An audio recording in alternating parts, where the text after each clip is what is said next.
नाज़रीन, वगड़ में पीपी शहीद भुट्टो तरफ़ा इसराइल पारां फ़लस्तीनियुनि ते हमलनि ख़िलाफ़ एहतजाज कयो वियो। तफ़सील ॾिसूं था रिपोर्ट में। जी नाज़रीन, हे जेको शहीद भुट्टे तरफ़ां जेको एहतजाजी मुज़ाहिरो कढी वियो ऐं रैली कढी वई, जेको शहीद भुट्टे हाउस खां वठी वगड़ मेन चौक ते रैली कढी वई ऐं अॻवाननि जे हथनि में प्ले कार्ड ऐं बैनर बि हुआ। सख़्तु नारेबाज़ी कंदे अॻवाननि चयो त जेके फ़लस्तीनी जेके भेनरियूं ऐं भाइर आहिनि उन्हनि जे मथां इसराइल जो जेको वैश्याणो ऐं ज़ालिमाणो जेको हमिलो आहे उहो बर्दाश्त जोॻो न आहे। असां इन शइ खे बर्दाश्त नथा करे सघूं ऐं जेके मुस्लिम ममालिक आहिनि उन्हनि खे गॾिजी ऐं अक़वाम मुतहदा में इहो आवाज़ उथारणु खपे। असां सां गॾु हिते कुझु अॻवान मौजूद आहिनि, अचो त उन्हनि सां ॻाल्हि ॿोल कयूं था। वधीक उन्हनि जो इन हवाले सां छा चवणु आहे?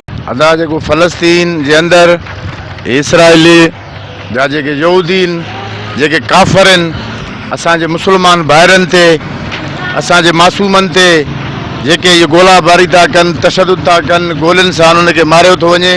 असीं उन्हनि जी पाकिस्तान पीपल्स पार्टी शहीद भुट्टो जे प्लेटफॉर्म तां सख़्त लफ़्ज़नि में मुज़म्मत था कयूं। पार्टी शहीद भुट्टो ज़िला कंबर शदाद कोट जे तरफ़ां इहो ॿुधाइण था चाहियूं त असांजे ख़ातून इनक़लाब मोहतरमा गनवा भुट्टो साहिबा भी इन जे लाइ मुज़म्मत कई आहे।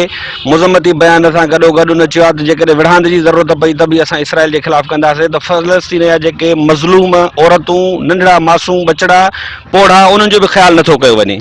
ऐं ताज़ो हींअर असांजे जूनियर ज़ुल्फ़िकार अली भुट्टो जा बि तव्हां ट्वीट पढ़िया हूंदा। फातिमा भुट्टो बि इन ते ट्वीट जा वॾा हिकिड़ा मुज़म्मती बयान ॾिना आहिनि।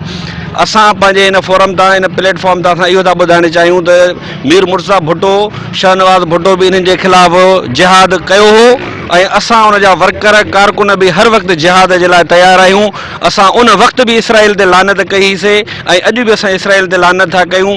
असांजी आख़िर ताईं बि जंग इन्हनि सां जारी रहंदी जेसि ताईं इसराइल जो नक्शो हिन दुनिया तां मिटिजी वञे। पीपल्स पार्टी शहीद भुट्टो जे तरफ़ां कंबर शदाद कोट जे तरफ़ां हीउ जेको थियो आहे, इसराइली जेको ज़ुल्म कनि था फ़लस्तीनियुनि जे मथां, उन जी असां सख़्तु लफ़्ज़नि में मज़म्मत था कयूं।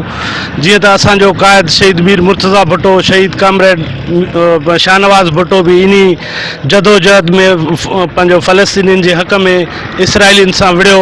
असां उन जा पोइ लॻायूं, असां उन जा सिपाही आहियूं।